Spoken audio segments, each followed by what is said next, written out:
Hello everyone, my name is Jennie Hansen and I am a QT2 coach and a training coordinator with Team in Training, and today I'm going to be taking you through the first of a three-part progression aimed at improving ankle strength and stability. So our balance in general is composed of three different inputs: our vision, our inner ear, and then just the feedback and sensory information we get from our ankles. So when we're on uneven surfaces like trails, when we're hiking, in order to maintain our balance, we need our ankles to be able to have sense where they are in space, which is called proprioception. And we also need them to be strong enough in order to respond to those challenges, to keep our balance and to keep us from doing things like turning an ankle or potentially getting injured. So we're going to be addressing that by doing a few different strength exercises and then a few different balance exercises that will progress along the way as we move through these progressions. So our first one tonight is just going to start off pretty basic. You'll really just need one piece of equipment, which will be some sort of band that you can loop around your foot. So either sort of a long loop band like this, or just a piece of tubing or one of those flat bands that's tied off to have just a little loop in it that you can stick around your foot will work. The only thing I would advise against if you do use a loop band is to make sure it's thin enough that it can stretch. This one is about ½ an inch thick, works really well. This one is a little over an inch. There's not much give to it, so it probably wouldn't be the best choice for some of these. So let's get started. Real simple. First thing we're going to do is run through some band exercises, moving our ankle in its four main motions. So I'm going to go through one set of these here, and then I'll have you either pause the recording or rewind it to the start of the exercises and go through a second set of them yourself. So our first exercise, pretty simple. Wrap the band around the ball of the foot, near the toes. You're going to hold on to the band to give it some resistance and point the toes down. So you'll want to do about 15 to 20 repetitions of this. What you want to do is it should feel pretty fatiguing. It should get up to about like a 7 to 8 out of 10 in terms of effort level, meaning you feel like you could maybe do like 2 to 4 repetitions by the time you're done with both sets of them, but not really more than that. And in order to increase the difficulty, you can kind of choke up on the band a little bit too. That will give it a little more resistance. And as you go through them, you might find that some of these motions, you might want to use a thicker band than others or a little bit more resistance. This one here, ankle plantar flexion, tends to be one of our stronger ankle motions.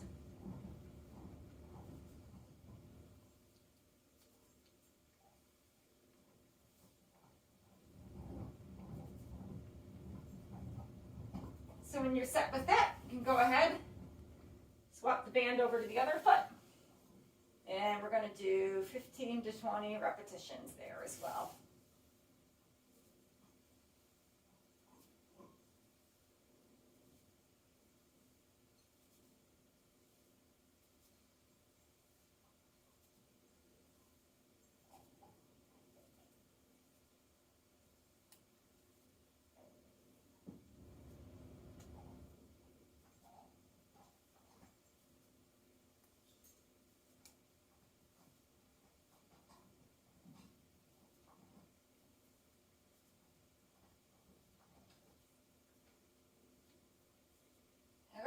Our second motion is going to be, it's called ankle eversion. It refers to turning the foot out to the side, works the outside of the shin here. These muscles are very important. A lot of times when you sprain an ankle or twist an ankle, the ankle will turn in. So you want to have strong muscles on the outside of the leg to be able to resist that happening.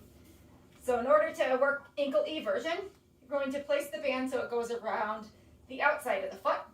And then there's a couple options. You can either hook it to a stable object that you might have off to the other side of the foot, or if you don't have one available, like I don't, you can bring the other foot forward, create sort of a fulcrum around the band there, and then you're just going to turn the foot directly out to the side that way. So with this one, you really want to be careful that you are isolating the motion to the ankle and the foot. Pretty common compensation for people to want to turn the entire leg. You want to make sure you keep the thigh, the knee, the shin all pointing up towards the ceiling, all nice and stable and still, and the motion is just coming from the ankle. We naturally don't get a ton of motion out to this side, so if you can't turn the ankle out very far, that's okay. Just work it through the motion that you have. And again, smaller muscles than the calves and the back of the leg that produce the first motion, the plantar flexion, so you might find this fatigues a little bit more easily.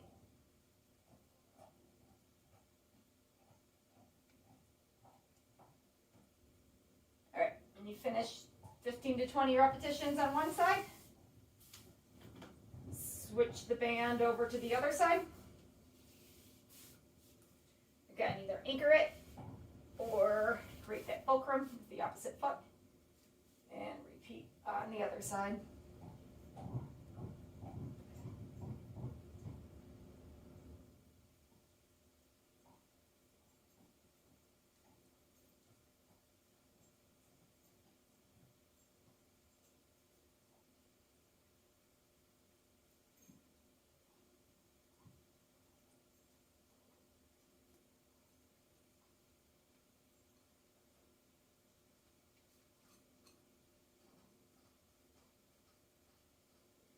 Also, when you do these motions, try to make sure you control both directions. Try not to just let the foot flop back in really quickly. Make sure you resist it a little bit as it comes in.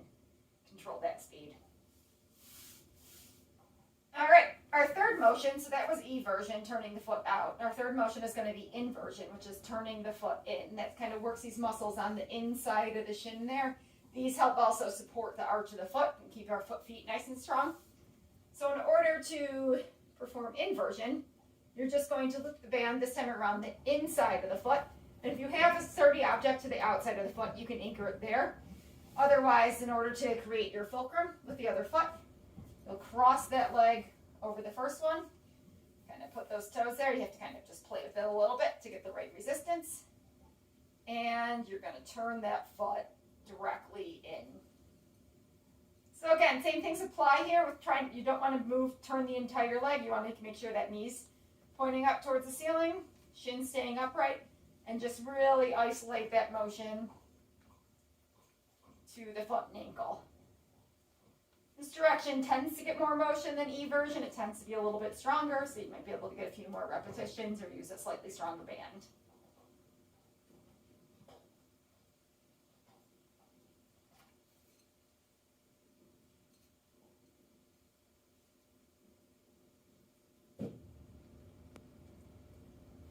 Then when you finish there, you can switch to the other foot, create that fulcrum, and we'll do 15 to 20 repetitions there.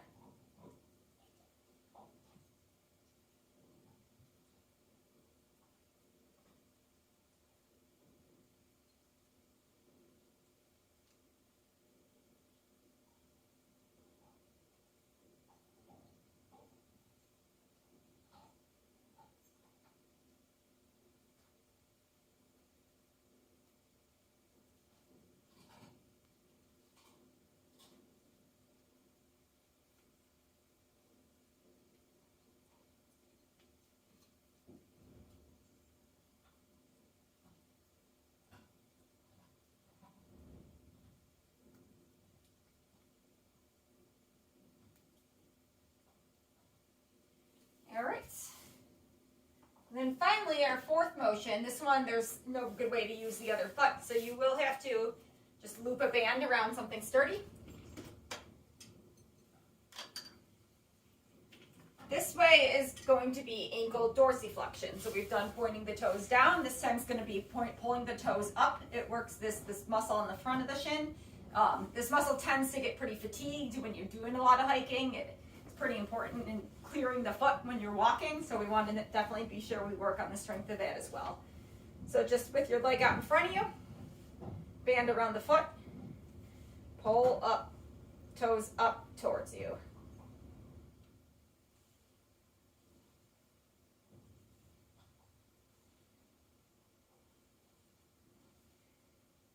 And if you are using a piece of tubing like this, you want to either make sure that handle's tied pretty tight so it's pretty snug around the foot. If you're finding you're having trouble with the band rolling or slipping, you can add like a small towel around the foot to give it a little bit more leverage so it's not sliding off.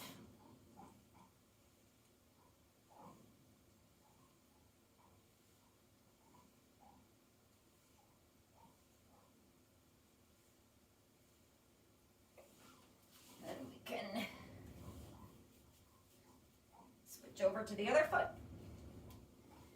And do the same thing.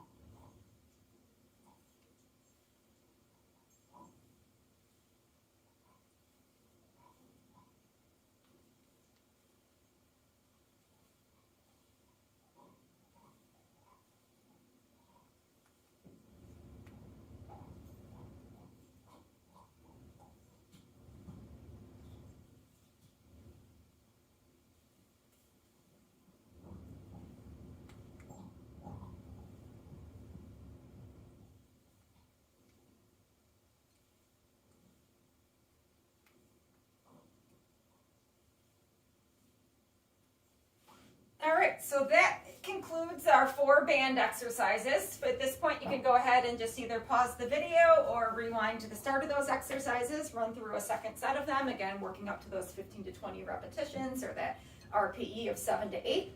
And then when you're set with that, we'll resume with some standing stuff, aiming at still working on a little bit of strength and balance.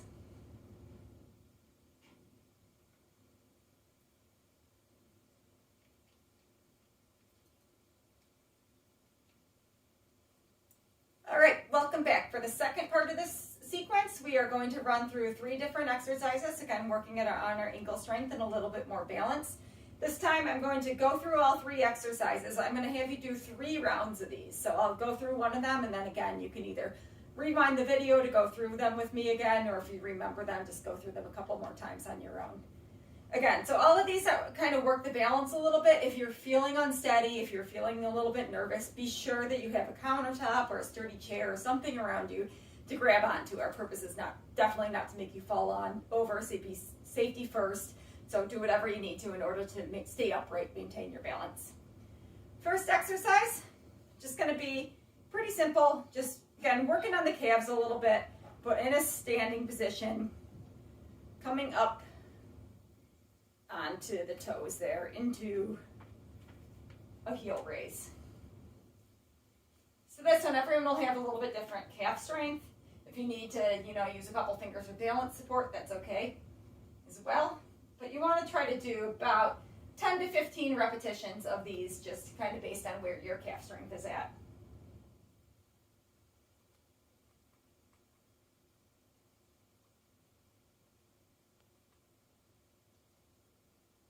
Be nice and slow up and down. All right, go ahead and shake those legs out a little bit. Next exercise is just going to be plain and simple, just working on our single leg balance. So you're just gonna pick a leg, stand on that leg, and we're gonna try to, as I fall, try to hold the balance for about 30 seconds here. So you might not get to 30 seconds right off the bat. A lot of people won't. That's fine, but try to work up to 30 seconds total. And kind of on the flip side of that, if you find that you're more stable and that 30 seconds comes pretty easily, try to work it up to a minute if you can. So we're gonna hold, a little bit of wobbling is okay too. You just wanna try to keep kind of the big toe and the heel in contact with the ground there. And after 30 seconds, we will switch sides. You also might find it's very, very common to have one side that feels easier than the other. Most people do have a leg they're more dominant on balance-wise, especially if they have any history of an ankle sprain, anything like that in the past. So my recommendation would be to actually start with the leg that you are more stable on, because that will the brain will figure out what you want to do in terms of motor pattern-wise if you start on that leg, and it will be able to transfer it a little bit more easily to the other side. And you want to try to stay nice and upright. Try not to lean onto that side. We kind of draws in our hips a little bit if we try to keep the pelvis nice and level, shoulders nice and level. All right. Third exercise, the visitor here, is going to just be marching in place. So you're going to just kind of stand on one leg, challenge the balance a little bit by trying to hold that leg up there for about 3 to 5 seconds, and then switch onto the other side. Hold up there for about 3 to 5 seconds. And we're just gonna kind of alternate back and forth, working on that weight shifting, accepting, getting into the balance position with the other leg up in a different position. And we're going to do 10 of these on each side. And if you need to further challenge your balance, you can have your dog wander in as well.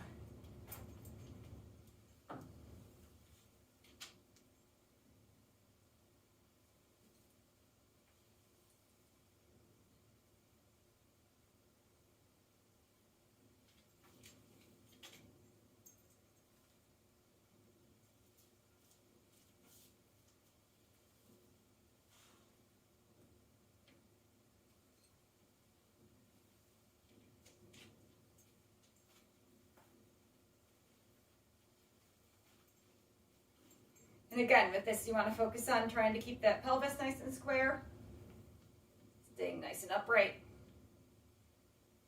If you think of your foot kind of as like a tripod between the two edges of the toes and the heel, you want to think about keeping that tripod in contact with the ground in order to create some stability.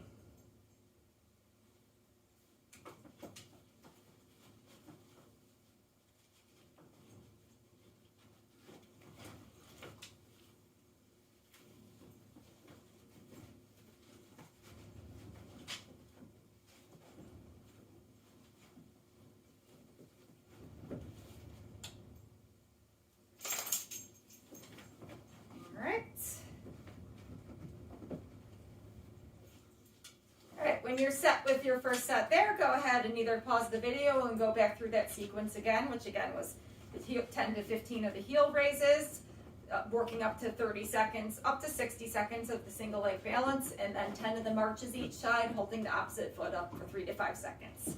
So I'll have you run through that 2 more times to do 3 sets total.